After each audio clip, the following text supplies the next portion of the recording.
Hello everyone and welcome to the channel. So in today's video, we will be talking about the Barcelona players international recap and their performances on the pitch for today. And those players are going to be including Ansu Fati, Lionel Messi, and Felipe Coutinho. And so we are first going to start with Ansu Fati. And so the match that Ansu Fati has participated in was between Ukraine and Spain. And in that match, Spain has lost 1-0. Now before heading into this match, we already knew that Spain was going to go into this game against Ukraine and expecting a very tough fight. Ukraine is not an easy team, especially for a team like Spain. And if we look at the lineup, everything did go as expected. Positionally, Ansu Fati was placed on the left wing area by Luis Enrique. And then we also had Adama on the right wing area. And this is something that everyone has been wanting to see a player as pacey as Adama and a player as pacey as Ansu Fati. We were expecting a very big different result compared to the previous match. Now looking at the scoreline, that was not the case, and I'm going to explain why I'm saying this, and all of this is going to be revolving around Ansu Fati. So look, here's the thing. Luis Enrique did solve one problem, but he did forget about another. You solved the problem of Spain having these pacey wingers. We had that, but there was one major problem in this game, and it is clear. Spain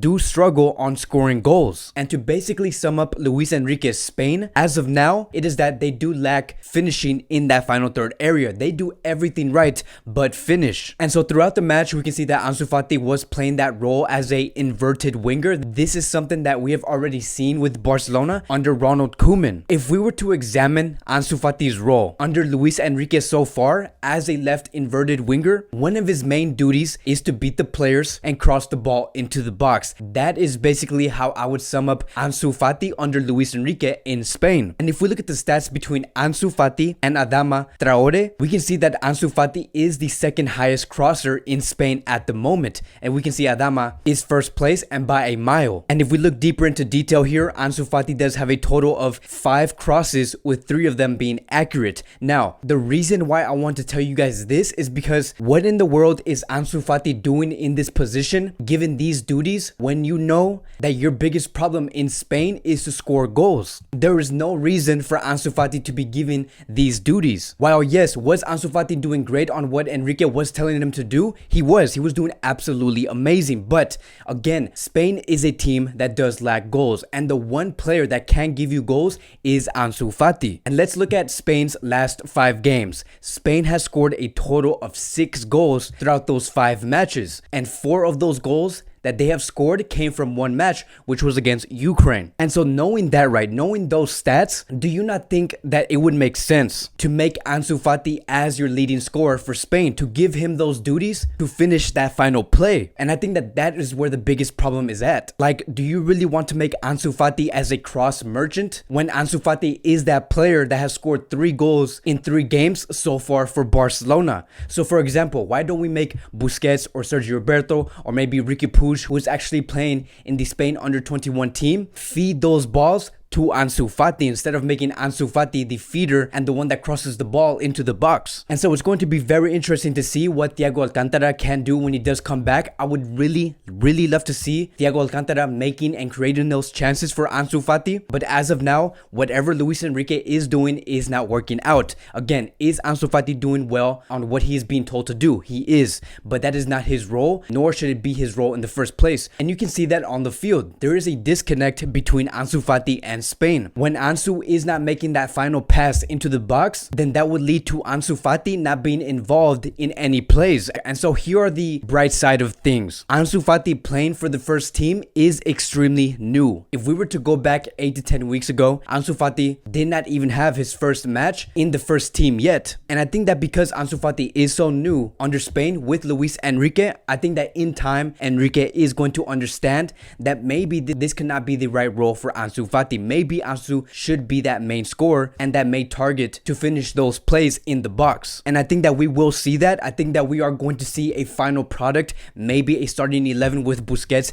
Thiago Alcantara, and hopefully maybe even Ricky Puig by the time we do head into the World Cup of 2022. And Ansu Fati will be, again, that main scorer for Spain. But as of now, whatever is going on, whatever the plans are right now, it is not working out well. And that is why we are seeing the results overall from Spain, that they do struggle struggled to score. And so here are going to be my ratings for Ansu Fati. Going based off what he was assigned to do, and it was clear, which was to be a cross merchant, he did have a great game. He did bring his best quality on the field. It could have been extended and improved better, like to score goals and actually provide an assist, but overall it was a great game from Ansu Fati. And my final rating for Ansu Fati will be a 8 out of 10. Moving on to the next player, and we are going to be talking about Lionel Messi. So the match that Messi did participate in was in the match between Bolivia and Argentina. And in this match, Argentina did win 2-1. This was actually the first time Argentina won against Bolivia since 2005 in Bolivia. And if you guys are wondering, why has it taken so long for Argentina to win a match against Bolivia since 2005? Like, what was the main problem? And so basically the conditions when you do head to Bolivia are extremely bad because of the high altitude. Many teams like Argentina, Brazil, Uruguay have struggled going to Bolivia. And to give you guys an example, if you were to go to Bolivia and you were to make a sprint, you would get tired extremely fast and much faster than expected. You would ask, am I not much fitter than this? And that is exactly what we did see on the field between Argentina and Bolivia. The players from Argentina were extremely calculated on their runs, and we did see that through the match, and especially from Lionel Messi. He did not pressure, he did not make runs. Sometimes he did, but it was much less than usual. But what got very interesting though was that by the time we did head into the 60th minute, we did see Messi become much more involved in Argentina's plays. And I believe that was the plan of Scaloni's men. It was to reserve the energy from the beginning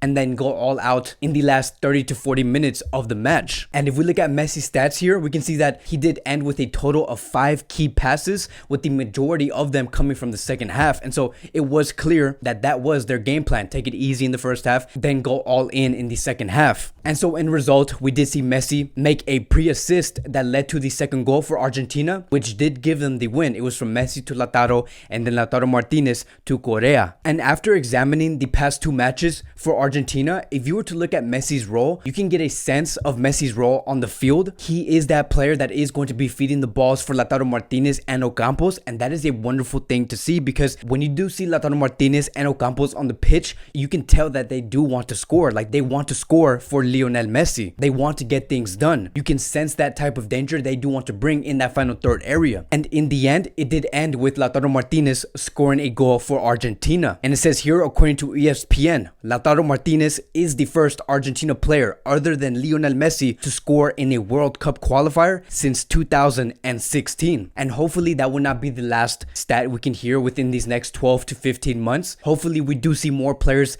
becoming much more involved in the qualifiers in order to help Lionel Messi, because what Messi is doing right now is extremely valuable. What Lautaro Martinez and Ocampos and many other strikers in Argentina do have to do right now is capitalize off of Messi's quality work on the field. And then we also have De Paul, Paredes, Tagliafico, who really do fight for Lionel Messi. We even did see a fight at the end of the match trying to protect Lionel Messi, and so you can sense that type of unity within Argentina. And so I really do believe that Scaloni is building something extremely special with this Argentinian squad. And after the match, we did see Messi speak a few words, and he said this: "Great win at high altitudes, where it always cost us more. There is still a lot left. The qualifiers just started, and we're so glad to have gotten these 2 victories." And so yes, it was not an easy match. I believe that Argentina did deserve this win. Messi did have a masterclass in those last 30 to 40 minutes. And so props to Messi for yet again being very effective for his Argentinian national team. And my overall rating for Lionel Messi in this match is going to be a 8.9 out of 10. And so now I'm going to speak about Felipe Coutinho. And so in this match that Coutinho did participate in, which was between Peru and Brazil, Brazil did win. And out of all the matches that I did talk about, which was the Argentina match and the Spain match, this match here between Brazil and Peru was the most thrilling one. It was really fun to watch because Peru was scoring and then Brazil was scoring. Peru scored back and then Brazil scored back. And so before the match did start, Brazil came in with a formation of a 4-3-3, and Coutinho was placed within that midfield. And I'm going to go straight to the point with this one, right? I'm going to make it very short and sweet. But to be very honest, Neymar was that player to take the light away from Felipe Coutinho in tonight's match. Neymar was the show. Neymar was the one who brought the results for Brazil. And because Brazil worked in a 4-3-3 formation, Neymar was that player to take Coutinho's area and work around that area. And in result, it did not allow Coutinho to flourish at all, like in the previous matches. And look, I'm going to be very honest here. If you do see a player like Neymar produce on the field, doing all of the tricks, the goals, the assists, creating for his players, making the opposition mad, why would you want to change anything on the field? And I believe that that is why Brazil did not want to change nothing in terms of the formation, even if that meant that Coutinho's role had to be sacrificed. And so when he was taken off in the 71st minute, these are the final stats for Felipe Coutinho in that match. He had a total of 0 key passes, only took 1 shot, and he did attempt 3 dribbles and only completed 1 out of those 3. And so there's not really much I could say because Coutinho really did not do anything in this match.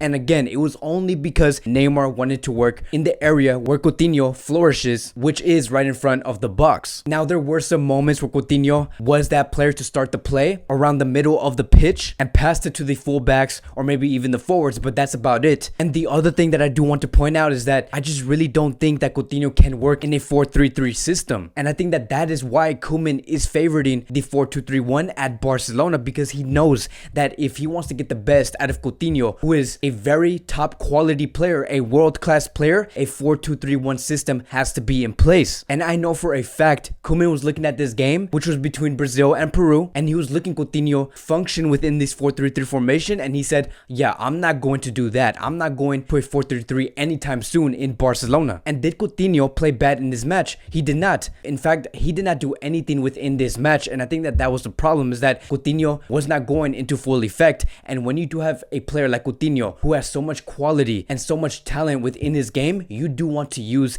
that talent on the pitch. And so here's my final rating for Coutinho. Even though it is not his fault on why he did produce this type of display, I'm only going to talk about this match specifically. And so I think that Coutinho's final rating is going to be a 6.8 out of 10. And so that'll be it for today's Barcelona International Player Watch. I hope you guys do enjoy this video. Thank you guys so much for watching. If you guys are new here, welcome to the channel. Please like, subscribe, comment, and I will see you guys in the next video.